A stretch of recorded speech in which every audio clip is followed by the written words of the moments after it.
Alhamdulillah rencana kegiatan dan ini juga merupakan satu agenda program sekolah, termasuk di dalamnya program dari kurikulum. Kami diprogramkan dalam program sekolah untuk tahun 2023-2024, salah satunya yaitu mengadakan bimbingan teknis atau IHT untuk penyusunan KOSP itu buku 1 ya Bu ya, kurikulum operasional satuan pendidikan dulu Bang mungkin ya, dokumen 1 ya. Nah sekarang karena kita mulai tahun pelajaran ini melaksanakan 2 kurikulum yang berbeda dengan untuk kelas 7 kita melaksanakan kurikulum Merdeka Belajar atau IKM, dan kelas 8 kelas 9 kita menggunakan masih kurikulum K13. Tadi peralihan dari K13 ke kurikulum Merdeka Belajar. Insya Allah adapun nanti materinya secara gamblang akan disampaikan oleh Ibu Pengawas dan Bapak Pengawas. Hal-hal yang mungkin detailnya, karena jangankan Ibu Bapak, saya sendiri juga belum paham secara detail ya apa ini. Ibu Bapak nanti mohon, kami butuh sekali pemahaman, pencerahan supaya kami nanti dalam melaksanakan kurikulum Merdeka ini kami ada ilmu ya, karena bagaimanapun juga kan kita tidak serta-merta langsung melaksanakan itu tanpa dibekali oleh ilmunya dulu. Terus Ibu Pengawas, Bapak Pengawas, kami di sekolah ini juga melaksanakan pembelajaran masih duasil ya Bu ya. Untuk jenjang kelas 8, kelas 9 itu semua kelas 1 tahun melaksanakan pembelajaran di pagi hari dengan 7 sampai pukul 12.30. 12 ya? 12.10. Dilanjutkan yang shift sore, shift kelas 7, kelas 1 tahun ke depan itu shift siang dengan jadwalnya itu 12.30 sampai jam 4, jam 16. Karena itu juga sudah pengurangan dari beban kurikulum dan struktur kurikulum. Struktur kurikulum misalnya dari bahasa Indonesia 6 jam. Terima kasih Ketua Acara yang saya hormati Ibu Haji Ahmad dan Bapak Ibu Guru yang saya banggakan dan saya cintai, dan terima kasih pada rekan saya Bapak Kahar yang sudah sedia ya berbagi dengan kita semua. Kebetulan Pak Kahar ini adalah fasilitator dari sekolah penggerak dan saya termasuk di komite belajarnya ya.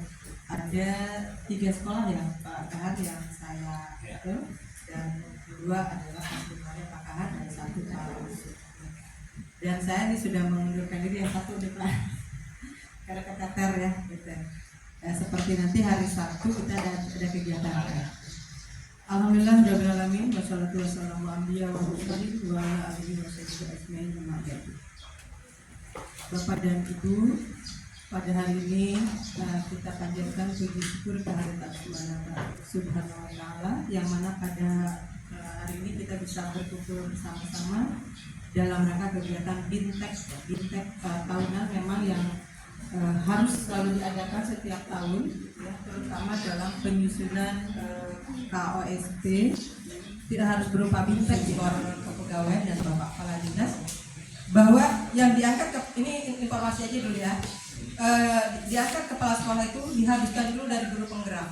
Nah, setelah itu saya sarankan begini, kata Pak yang kemarin di usia yang itu gimana ini masih mengambang, kalau rawan memang kita harus diangkat gitu ya, harus ada pengangkatan. Dan yang kemarin seperti Pak Obay 51 orang ya gitu. Jadi harus gitu, karena ini kurang. Dan sekarang ditahan untuk pengawas dari guru penggerak pun, jadi harus ke kepala sekolah dulu karena kurang. Sementara SMP itu hanya kurang 10 orang kepala sekolah itu, kalau SD sampai 300. Jadi sekarang kemungkinan pindah jenjang dari SD, nggak tahu kalau SD ke SMP, tapi kalau dari SMP ke SD kemarin sudah ada. Yang mudah-mudahan kita doakan ada, dan kami pun sulit membagi waktu nih ya, membagi binaan itu karena ada beberapa di kecamatan dan sebagainya.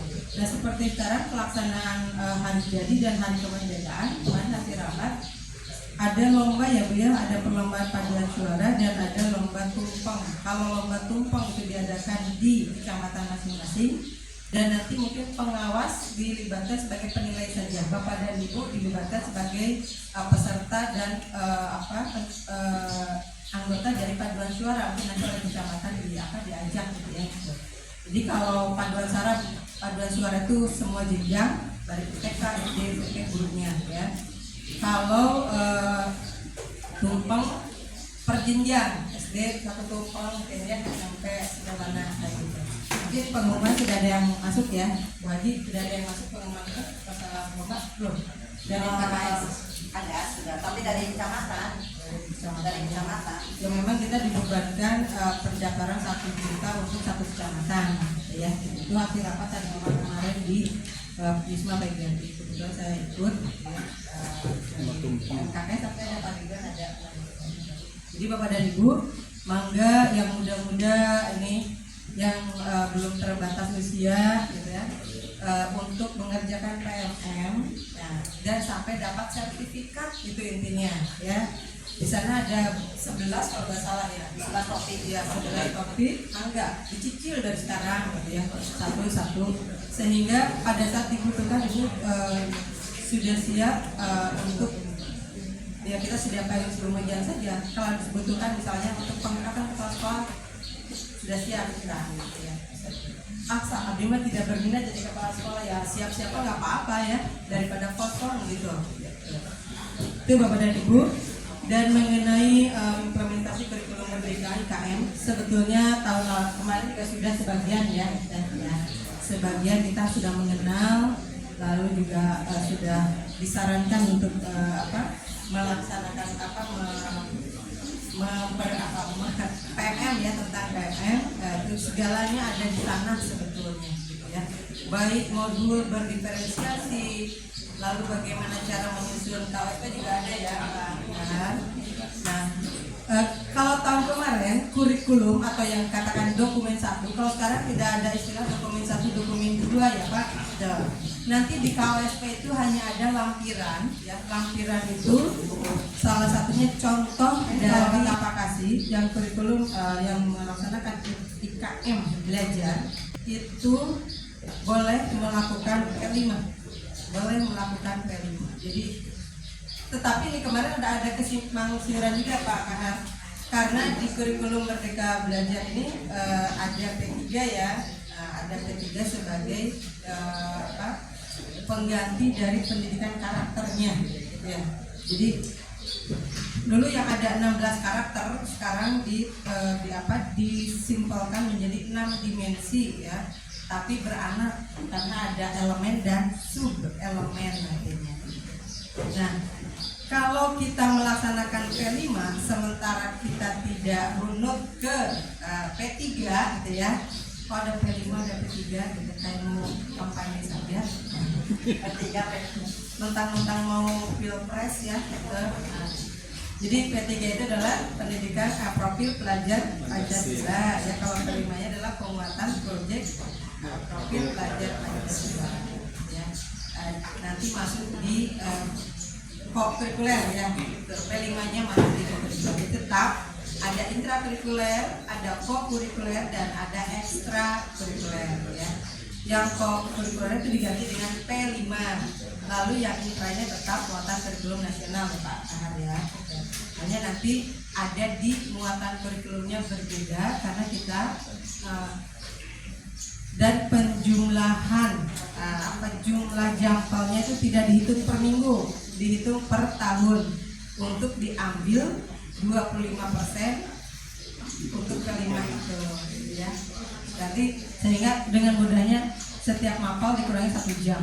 Kalau di sini gimana Pak Kahar udah dikurangi berapa? Udah 4 jam dikurangi 1 jam ya gitu. Jadi tinggal 3 jam ya. No. Ya nggak apa-apa ya Pak Kahar ya. Mungkin yang dianggap nanti pembelajaran berdiferensiasi, boleh ya. Terlalu tinggi juga ya. Belum, atau mengenal CP dulu, ya bebas katanya ya. Yang penting ada beberapa yang diambil dari dari kurikulum Merdeka Belajar ini, dari kurikulum Merdeka, maaf ya. Nanti Pak Kahar ini akan menyampaikan implementasi kurikulum. Nanti saya ke titik itu ya, ke penyusunan KSP ya. Tapi Pak Kahar, saya mohon nanti dalam ini ada produk ya. Ada produk. Kalau saya nanti bikin produknya ya KSP. Kalau nanti Bapak mungkin nanti TPATP ya, tuh.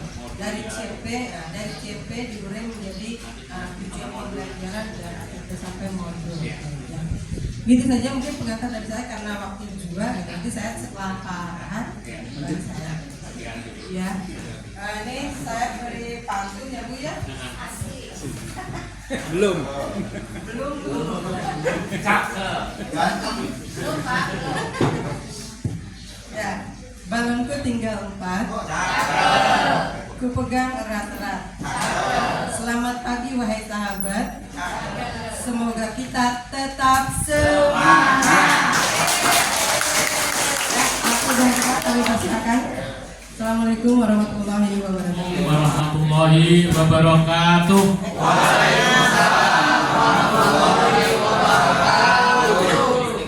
Bismillahirrahmanirrahim. Asyhadu an la ilaha illallah wa asyhadu anna Muhammadar Rasulullah.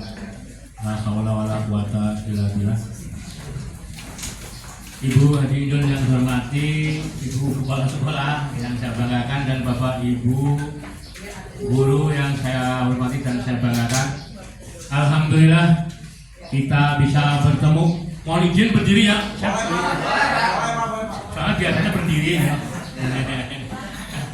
Kalau masih bisa berdiri nih. Ya. Kalau udah tua biasanya berdirinya susah ya Pak ya. Mohon izin Bu. Jadi karena terbiasa kalau nanti saya duduk ngantuk. Bagaimana Bapak Ibu, sehat ya? Alhamdulillah. Selamat pagi. Hampir kemarin pulang cuma sebentar ya, kegiatan Jakarta, kemudian kegiatan di Bandung. Itu sampai tanggal 12 besok itu masih ada ya berikutnya. Artis ya. Sehat, Mas. Sehat. Itu siapa ya? Sehat. Alhamdulillah, sehat. Mungkin ada yang belum kenal ya nama saya. Singkat. Kahar, Pak. Halo, Pak. Ini teman saya, teman pramuka dulu, Pak. Waktu saya dari Ketua Paran. Dari Ketua Paran saya 3 periode, Pak. Sampai 4 tahun. Jadi Pak ya, itu Pak ya. Waktu dulu saya dari kepala sekolah itu Ketua Paran. Nah, bahagia sekali ketemu dengan Bapak Ibu dalam kegiatan ini. Tadi apa yang dikatakan oleh Ibu Edison ya, Bapak Ibu yang masih muda semangat. Ikuti semua kegiatan termasuk tadi yang pengen menjadi kepala sekolah atau pengawas. Sekarang sudah zamannya digital Bapak ya. Saya memotivasi Bapak Ibu. Saya sudah tua Bapak ya. Saya tapi mengikuti kegiatan seleksi dari fasilitator guru penggerak. Jadi fasilitator sekolah penggerak atau dulu namanya Praktek Ali. Alhamdulillah dua-duanya lulus Pak. Sekali lulus ya. Hanya dulu milih salah satu. Nah, tapi saya milih. Kalau saya milih apa nih? Saya milih sebagai Praktek Ali. Kalau sekarang diganti namanya fasilitator sekolah penggerak. Kenapa? Kalau sebagai fasilitator sekolah penggerak itu ngajar pengawas, ngajar kepala sekolah dan ngajar guru. Kalau fasilitator guru penggerak hanya ngajar guru penggerak saja. Alhamdulillah akhirnya juga. Karena kalau di komunitas saya dengan Ibu Idul ya. Yo, benar. Ya. Kalau kemarin Bapak Ibu ketemu saya hanya di online ya. Iya, di online. Di karena kurang kurang luas ya. Nah, sekarang hari ini Bapak Ibu boleh menanyakan kepada saya apapun. Ya. Baik Bapak Ibu, kita mulai dulu ya. Yang pertama adalah bagaimana implementasi kurikulum Merdeka ini. Oke. Apa yang Bapak Ibu ketahui atau Bapak pahami tentang kurikulum Merdeka? Nah, siapa nih? Ada linknya satu lagi? Mana Bu? Sana nggak Pak linknya Pak? itu berpihak pada anak. Berpihak pada anak. Ya, pembelajaran berdasarkan kebutuhan anak. Jadi bukan guru yang memaksakan kehendak, Ya. tapi kita memberi kebebasan kepada anak untuk menentukan cara belajarnya, Ya. kemudian apa yang ingin dia pelajari sesuai dengan kemampuannya. Iya. Ya, itu saja Pak. Itu ya. Ya, ada pembelajaran berdiferensiasi, Betul. ada asesmen, ada kognitif non kognitif. Iya. Ya, sekolah kita sudah melaksanakan Pak. Iya, iya. Alhamdulillah. Ya. Kalau yang kognitif itu berhubungan dengan materi pelajaran, Iya. bisa juga literasi numerasi. Kalau non kognitif itu dengan gaya belajar Iya. dan mengenal anak lebih dekat, seperti profilnya, latar Iya, iya. belakangnya. Oke. Gitu, Pak. Ibu udah lulus CGP-nya udah lulus? Ya. Angkatan berapa Bu? 7? 6. Angkatan 6. Luar biasa ya. Buat anak itu. Udah lulus berarti udah matang nih ya. Nah, jadi Bapak Ibu, kurikulum merdeka itu sebenarnya hanya 4. Ya, yang pertama Bapak Ibu harus memahami dulu tentang garis-garis besar dari kurikulum merdeka. Kemudian yang kedua adalah pembelajaran dan asesmen. Ibu tadi ya, Ibu sudah menjelaskan tentang pembelajarannya tadi ya, dan asesmen gitu sebagian. Kemudian yang ketiga adalah penyusunan kurikulum operasional satuan pendidikan. Yang keempat adalah proyek pemataan profil pelajar Pancasila. Bapak Ibu gak usah nulis, nanti saya kasih semua lengkap sampai modul-modulnya di sini ya. Ibu cukup berdialog dengan saya aja. Ya. Nah, nanti di sini lengkap semua sampai modul sebagainya. Ya. Oke ya? Nah, jadi lebih baik kita manfaatkan untuk kita dialog. Oke. Nah, kita mulai dengan yang pertama. Ini visi pendidikan di Indonesia. Ini visinya ya. Yaitu ini pendidikan mewujudkan Indonesia maju, berdaulat, mandiri dan berkepribadian profil pelajar Pancasila. Profil pelajar Pancasila itu ada 6. Yang pertama adalah keimanan dan ketakwaan kepada Tuhan Yang Maha Esa. Yang kedua kebinekaan global. Yang ketiga gotong royong. Yang keempat mandiri. Yang kelima kreatif. Dan kemudian yang kelima adalah penalar kritis. Kalau dulu Bapak Ibu mengenal 4C ya, betul? Keterampilan abad 21. Nah ini dari sini Pak asalnya Pak. Asalnya dari sini. Nah, maka kalau guru penggerak bertahu transformasi pendidikan ya Bu ya, transformasi pendidikan. Apa sih Bu? Tugas dari guru adalah dalam pembelajaran mengantarkan siswa untuk mencapai setinggi-tingginya keselamatan dan kebahagiaan. Betul Bu ya? Baik sebagai dirinya sendiri maupun sebagai mengantarkan anak bahagia. Ya, untuk mencapai setinggi-tingginya untuk mencapai kebahagiaan. Ya, keselamatan dan kebahagiaan. Tentu saja keselamatan dan kebahagiaan dunia akhirat. Betul Bapak ya? Nah, ini tugas Bapak Ibu. Nah, sehingga Pak untuk mencapai tersebut maka ketika berkurang lagi. Tetapi yang lainnya adalah mandiri, dibiayai sendiri, mandiri oleh bos. Nah mandirinya ada 3, mandiri belajar, mandiri berubah dan mandiri berbagi. Mandiri belajar itu masih menggunakan strukturnya struktur kurikulum 2013. Tetapi menggunakan sebagian prinsip-prinsip kurikulum merdeka. Tidak harus semuanya. Yang mampu saja, yang siap saja, prinsip-prinsip yang mana yang bisa dilaksanakan. Apakah dalam pembelajaran, apakah dengan asesmen, apakah dalam mencoba proyek, silakan. Yang mampu, ya, yang bisa dilaksanakan oleh sekolah. Dan yang ketiga adalah proyek pemataan profil pelajar Pancasila. Itu yang ada di kurikulum KSOP ya, terutama yang melaksanakan kurikulum merdeka. Itu. Kalau yang kemarin itu tidak ada P5 nya kurikulum merdeka, kurikulum proyek pemataan profil pelajar Pancasila. Begitu. Nah, ini saya rata-rata untuk masing-masing mata pelajaran. Pak, tidak mungkin Pak. Sekarang hanya ngelir saja lah. Pak, baik. Ya, idealnya seperti itu. Ya. saya sampaikan teorinya kegiatan itu. Bukan kenapa? Karena, mohon maaf ya Pak. Saya tanya Pak, PNS itu kewajiban kan di sekolah berapa jam? Assalamualaikum warahmatullahi wabarakatuh. Ya. Terima kasih sudah diberi waktu. Enggak Pak. Supaya menurunkan tempo ini Pak. Iya ya. Situasinya sudah, menurut saya itu sudah perang paradigma ini. Jadi ketika Pak Suherman sebagai guru mapel matematik, saya menyadari Pak, di sini di SMP 1 ini banyak guru-guru senior. Iya. Secara paradigma dulu, Ya. itu pasti sudah mendarah daging Pak. Ya betul. Mau ada kangenan Pak Herman itu. Dan proses pengalihan atau transisi untuk beradaptabel dengan dinamika Baru ya, yang baru itu tidak bisa dengan instan Pak. Oh iya betul. Kalaupun dipaksakan itu akhirnya perang begitu. Iya. Oleh karena itu saya menyimpulkan bahwa memang kurikulum Merdeka ini 360 derajat berbeda sekali dengan kurikulum sebelumnya. Ini terlihat dari bukan hanya sekedar kita sebagai pengajar, pendidik memahami gaya belajar siswa, tapi soal treatment dalam proses pembelajarannya juga Betul. dibutuhkan. Dan itu benang merahnya di sana. Iya. Oleh karena itu saya setuju kalau Bapak bilang ya minimal dikit-dikit mah ayolah. Iya. Saya setuju itu Pak. Oh nggak harus. Kalau komposisinya harus sampai sekian persen berat Pak. Oh berat. Karena kelihatan menolak dengan hal itu. Gitu. Kelihatan menolak Pak.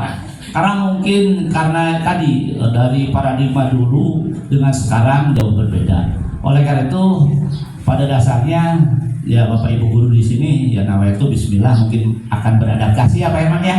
Nah, kita akan coba apa yang katakan Bu Halimah. Jadi berbeda kalau Bu Halimah mungkin guru milenial. Dan mempelajari Iya. bagaimana kemudian kami menerapkan P5-nya. Betul. Yang dipaparkan dari tadi itu konsep-konsep yang ideal ya Pak ya. Iya betul. Tapi terkadang ternyata Iya. ideal itu tidak sesuai dengan Iya. kenyataan. Semampunya. Semampu. Oh, iya. Betul. Termasuk di proses assessment Betul, yang tidak betul. terlepas dari Iya. proses pembelajaran. Iya. Dan pada akhirnya ketika kita membubuhkan nilai siswa di rapot, itu ternyata memang hanya di ranah kognitif yang bisa kita ukur.